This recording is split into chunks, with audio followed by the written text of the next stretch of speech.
സംഭവം എന്താണെന്ന് എല്ലാവർക്കും മനസ്സിലായി കാണുമല്ലോ അല്ലേ? ഇന്നലെ ലാലേട്ടന്റെ ജന്മദിനമായി ഒരു അടിപൊളി എപ്പിസോഡായിരുന്നു. എന്നാൽ ലാലേട്ടന് വേണ്ടി ബിഗ് ബോസ് അംഗങ്ങൾ ഒരുക്കിയ കലാപരിപാടിയിലാണ് ബിഗ് ബോസ് തികച്ചും അന്തസ്സില്ലാത്ത പണി കാണിച്ചിരിക്കുന്നത്. ദിൽഷ, ധന്യ, സുചിത്ര, അപർണ, റോബിൻ എന്നിവർ ചെയ്യുന്ന ഒരു ഡാൻസ് ഉണ്ട്. പ്രൊമോയിലൊക്കെ കാണിച്ച് പ്രേക്ഷകരെ എപ്പിസോഡിനായി കട്ട വെയിറ്റിംഗ് ആക്കിയതുമാണ്. എന്നാൽ എപ്പിസോഡ് വന്നപ്പോൾ അതിൽ റോബിൻ, അപർണ എന്നിവരുടെ ഡാൻസ് ഒഴിവാക്കിയിരിക്കുന്നു.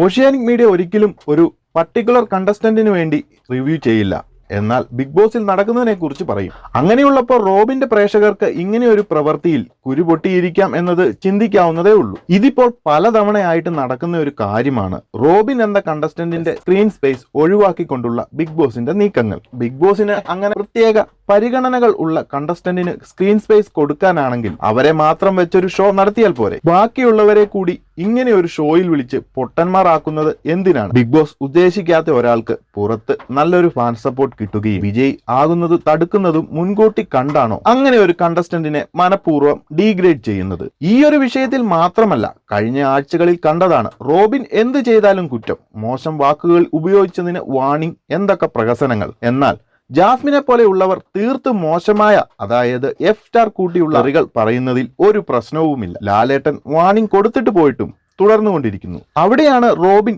പട്ടി, തെണ്ടി എന്നൊക്കെ വിളിച്ചെന്നും പറഞ്ഞ് ബിഗ് ബോസ് ഷോയുടെ അന്തസ് പോയെന്നും പറഞ്ഞ് വരുന്നത്. എന്തായാലും നല്ലൊരു ഫാൻ സപ്പോർട്ട് ഉണ്ടാക്കി ബിഗ് ബോസിൽ നല്ല രീതിയിൽ മുന്നേറുന്ന ഒരു കണ്ടസ്റ്റന്റിനോട് ബിഗ് ബോസ് ചെയ്യുന്നത് തീർത്തും മോശമായ പ്രവൃത്തി എന്ന് തന്നെയെ വിശേഷിപ്പിക്കാൻ പറ്റൂ. ഓഷ്യാനിക് മീഡിയയുടെ കാഴ്ചപ്പാടിൽ ഇതിലിപ്പോൾ രണ്ട് സാധ്യതകളാണ് ഉള്ളത്.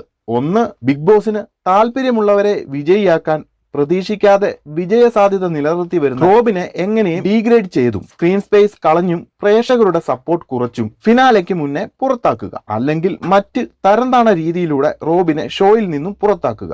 രണ്ടാമത്തേത്, റോബിന് നല്ല PR വർക്കാണ് പുറത്ത് നടക്കുന്നത് എന്ന് പറയുന്നതിൽ ഏഷ്യാനെറ്റിനെയും ബിഗ് ബോസിനെയും റോബിൻ വിലക്കെടുത്തു എന്ന് വേണം കരുതാൻ. കാരണം സോഷ്യൽ മീഡിയ പ്ലാറ്റ്ഫോമുകളിലും പ്രേക്ഷകരുടെ ഇടയിലും ചർച്ചാ വിഷയമായി നിൽക്കുന്ന ഒരു കണ്ടസ്റ്റന്റിന്റെ ബിഗ് ബോസ് ഹൗസിലെ സ്ക്രീൻ സ്പേസ് ഒഴിവാക്കുകയും അതുപോലെ തന്നെ റോബിനെ മാത്രം തിരഞ്ഞുപിടിച്ച് പല കുറ്റങ്ങൾ ചാർത്തി കൊടുക്കുന്നതിലൂടെയും ഓട്ടോമാറ്റിക്കലി പ്രേക്ഷകരുടെ ഇടയിലും അതുപോലെ തന്നെ സോഷ്യൽ മീഡിയ പ്ലാറ്റ്ഫോമിലും റോബിൻ തന്നെയാകും ചർച്ചയാകുന്നത്. അതായത് എൻഡ് ഓഫ് ദ ഡേ റോബിന് തന്നെയാകും ഇങ്ങനെയുള്ള പ്രവർത്തികൾ ഗുണമാകുന്നത്. അതുകൊണ്ടാണ് ഓഷ്യാനിക് മീഡിയ ചോദിക്കുന്നതും ഏഷ്യാനെറ്റും ബിഗ് ബോസും ചേർന്ന് ഒരു നെഗറ്റീവ് ഇമ്പാക്റ്റിലൂടെ റോബിന് PR വർക്ക് ചെയ്തു കൊടുക്കുകയാണോ എന്ന്. ഇതിലിപ്പോൾ ഏതായാലും ഏഷ്യാനെറ്റും ബിഗ് ബോസും ചെയ്യുന്ന ഈ അന്തസ്സില്ലാത്ത പണി റോബിൻ എന്ന കണ്ടസ്റ്റന്റിന് ഗുണം മാത്രമേ ചെയ്യുകയുള്ളൂ. എന്നാൽ ബിഗ് ബോസ് ഷോയെ ഇഷ്ടപ്പെടുന്ന ലോകമെമ്പാടുമുള്ള പ്രേക്ഷകരോട് ചെയ്യുന്ന കൊടും വഞ്ചനയാണെന്നേ ഇങ്ങനെയുള്ള പ്രവൃത്തിയെ പറയാനൊക്കൂ. പ്രേക്ഷകരില്ലെങ്കിൽ നിങ്ങളും നിങ്ങളുടെ ഷോയുമില്ല. അതുകൊണ്ട് തന്നെ ബിഗ് ബോസെ കുറച്ചൊക്കെ അന്തസ്സാകാം. ബിഗ് ബോസ് മലയാളം സീസൺ 4ന്റെ ഏറ്റവും പുതിയ അപ്ഡേറ്റുകൾക്ക് ചാനൽ സബ്സ്ക്രൈബ് ചെയ്യുക. അഭിപ്രായങ്ങൾ കമന്റ് ബോക്സിൽ അറിയിക്കുക.